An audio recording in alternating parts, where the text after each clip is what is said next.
गुरुदेव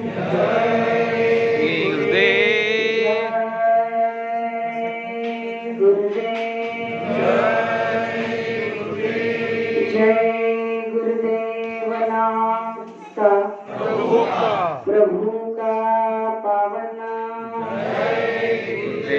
तो प्रेम से बोलिए जय गुरुदेव। सबसे पहले युग परिवर्तक परम संत बाबा जय गुरुदेव जी महाराज, इनके चरणों में अरबों करोड़ों प्रणाम।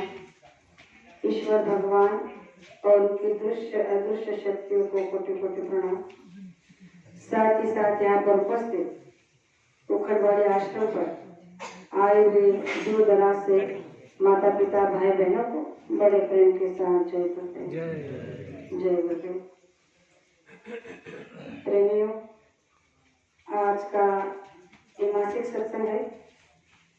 वैसे तो ये नया साल हमारा अभी लगा नहीं है, हमारा हिंदी संस्कृत के हिसाब से 2025 अभी बाकी है। वो गुड़ी पाड़वा के दिन से शुरू होता है जो अप्रैल में आएगा, लेकिन ये अंग्रेजी महीने के हिसाब से जो नया साल लोग मना रहे हैं, तो ये नया साल ही सही उनके लिए। तो आज महीने का पहला ये पूर्णिमा का महा सत्संग है। तो हमारा आपका परम सौभाग्य है कि गुरु महाराज ने हमें हर महीने में सप्ताह में जैसे भी चाहो हम उस दिन हम सत्संग रख सकते हैं, सत्संग को सुन सकते हैं, सत्संग को जा सकते हैं। सत्संग नित्य करने की चीज है। सत्संग को एक महीने में या फिर एक साल में सुन लो या एक साल में कर लो, ऐसा नहीं। गुरु महाराज ने कहा कि सत्संग अगर आप रोज भी सुनोगे तो भी आपका परम सौभाग्य ही कहलाएगा। इतना उच्च कोटि का सत्संग होता है। सत्संग की व्याख्या अभी तक हमने जानी ही नहीं कि सत्संग क्या होता है, सत्संग किसे कहते हैं। सत्संग कोई हंसी मजाक खेल नहीं, या फिर कहानी किस्सा नहीं, या फिर कोई कथा प्रवचन नहीं। सत्संग तो एक सत्य का निरूपण होता है। यहाँ पर केवल संत महात्माओं के वचनों को रखा जाता है और उनकी आदेशों का पालन करने के लिए पूर्ति किया जाता है कि जितने भी सत्संगी प्रेमी हैं या फिर संसारी प्रेमी हैं जो सत्संग को सुन रहे हैं, वो सत्संग के एक एक वचनों का पालन करें और अपने जीवन में उसे उतारने की कोशिश करें। तो ये देश कर्म प्रधान है, यह कर्म को प्रधानता दी गई है। इसलिए कहा जाता है कि कर्म प्रधान ईश्वर रचि राखा, जो जस कर्म करे तस पर चाखा। ये तो हम वर्षों से सुन रहे हैं कि कर्म प्रधान ईश्वर रचि राखा, जो जस कर्म करे तस पर चाखा, लेकिन बुरे कर्म करने से बाज नहीं आ रहे। गुरु महाराज ने कहा कि जब संसार की बात छोड़ो कि उन्हें इस बात का ज्ञान नहीं है, उन्हें ये बात पता नहीं है कि कर्म करने की सजा कितनी भयानक मिलती है। जो बुरे कर्म हम आप कर रहे हैं उसकी सजा कितनी भयानक मिलती है, तो उनके लिए तो बात नहीं है। लेकिन हमारे लिए ये बात बहुत ही महत्वपूर्ण है कि हमें अपने कर्म कैसे करने चाहिए।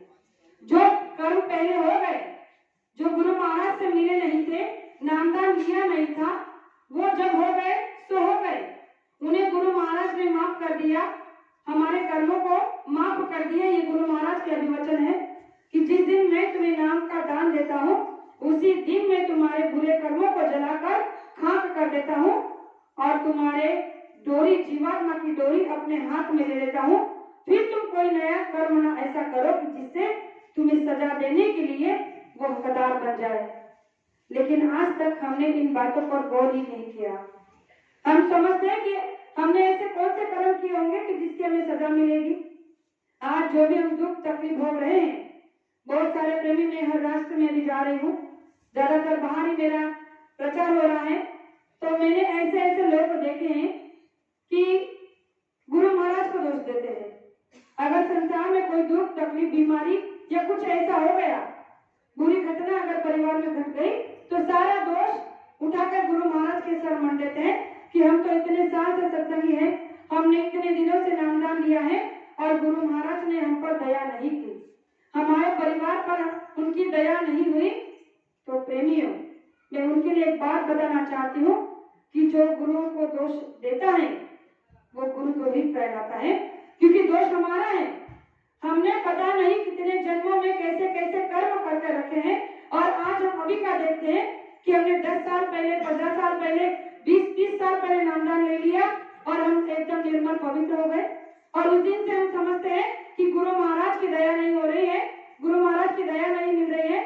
तुमने 2-3-4 दिन, 4 साल, 5 साल अच्छे कर्म कर लिए तो तुम अच्छे हो गए। एक गुरु महाराज ने किस्सा सुनाया था सत्संग के मंच से कि एक सत्संगी प्रेमी था जो 6 महीने से बेड पर था। उसके 3 मेजर ऑपरेशन और 5 माइनर छोटे मोटे ऑपरेशन हो चुके थे। अब 6 महीने से उसे इतनी पीड़ा, इतनी तकलीफ हो रही थी कि वो उस पीड़ा को बर्दाश्त नहीं कर पा रहा था। तो एक दिन पड़े पड़े बिस्तर पर बेड पर सो रहा था और रो रहा था, और गुरु महाराज से शिकायत कर रहा था कि मालिक, मैंने जिस दिन से नामदान लिया तो अपने आप को आपको समर्पित कर दिया। मैं उस दिन से न मैंने चोरी की, न बेईमानी की, न झूठ बोला, न किसी को धोखा दिया, न परस्त्री पर कोई निगाह रखी, न ही कोई ऐसा गलत कर्म किया कि जिसकी मुझे ये सजा मिलनी चाहिए। और जो दर्द मैं भुगत रहा हूँ उसकी आप कल्पना भी नहीं कर सकते। इतना दर्द मुझे 6 महीने से इस बेड पर मिल रहा है, तो आखिर में ऐसा कौन सा मेरा कर्म रहा कि जिसकी मुझे इतनी बड़ा सजा मिल रहा है। गुरु महाराज को कोस रहा था। रात को जब सोया, ध्यान भजन करने के बाद जब रात को सोया तो उसे गुरु महाराज ने एक सपना दिखाया। सपना दिखाया कि वो जब छोटा था और स्कूल में जा रहा था तो स्कूल के बच्चों के साथ में मिलकर उसने रास्ते से एक तालाब में कुछ मेंढक थे, उस मेंढक को निकालकर बच्चों के साथ शरारत की, उस मेंढक को निकाल लिया और स्कूल के एक कमरे में ले जाकर वहां पर उसने ब्लेड के साथ उस मेंढक का जो है मतलब हाथ काटा, पैर काटा, कुछ मतलब हिस्से ब्लेड से उसको चीरते गया, छिलनी करते गया। उनके लिए वो मजाक मस्ती थी, वो उम्र उनकी बचपन की थी, इसलिए उस कर्म को उसने अनसुना, अनदेखा कर दिया, उसके बारे में सोचा भी नहीं था। लेकिन कर्म तो कर्म है, कर्म बन गया। अब जब उसने उस मेंढक के साथ जो किया था वही कर्म उसे इस समय भुगतना पड़ रहा था। उसके 3 मेजर ऑपरेशन और 5 माइनर ऑपरेशन हो चुके थे, यानी कि जितना दर्द उसने उस मेंढक को दिया था उतना ही दर्द उसे मनुष्य शरीर में आने के बाद भुगतना पड़ रहा था। और जैसे उसने सपना देखा, आंखें खोली तो रो रहा था। गुरु महाराज को सामने देखा और पश्चाताप करने लगा कि जिस कर्म को मैंने एकदम बचपने में कर दिया, लेकिन उस समय ये नहीं सोचा कि उस मेंढक को कितना दर्द हुआ होगा, कितनी तकलीफ हुई होगी। इसलिए आज जो तकलीफ मैं भुगत रहा हूँ ये उसके सामने कुछ भी नहीं है। तो प्रेमियों, आज हमें जो जो भी तकलीफ होती है वो हमारे ही कर्मों का नतीजा है, हमारे कर्मों का फल है। इसीलिए गुरु को कभी दोष मत देना कि हम तो इतने साल से सत्संगी और नामदानी बन गए और हमारे घर में ये दुख, ये परेशानी, ये बीमारी, ये संकट, तो ये सब हमने ही बीज बोकर रखा है जो फसल अब हमें काटने को मिल रहा है। लेकिन इसमें भी गुरु की दया देखो। गुरु ने कहा कि अगर तुम नामदान ले लेते हो तो तुम्हारा 12% जो भी दुख होता है, जो भी दर्द होता है, जो भी बुरे कर्म होते हैं, मैं काट लेता हूँ। तुम्हें सिर्फ 54 काटने की सजा देता हूँ। जब हम 54 भी काट नहीं सकते तो सोचिए अगर पूरा का पूरा कर्म अगर हम काटने की सजा के हकदार बन जाते तो हमारी अवस्था क्या होती, हमारा क्या हाल हुआ होता, ये कभी हमने सोचा है? हमने कभी नहीं सोचा और सारा का सारा दोष गुरु पर डाल दिया। तो प्रेमियों, गुरु इस संसार में हमारे लिए वो पारस है। पारस की उपमा भी उनके लिए बहुत छोटी है। पारस तो केवल लोहे को छू लो तो वो सोना बन जाता है, लेकिन इन्होंने हमारे जैसे पत्थर को सोना बना दिया है। आप कहोगे कैसे? एक और प्रमाण देना चाहती हूँ कि महत्व इस मनुष्य शरीर का कितना अमूल्य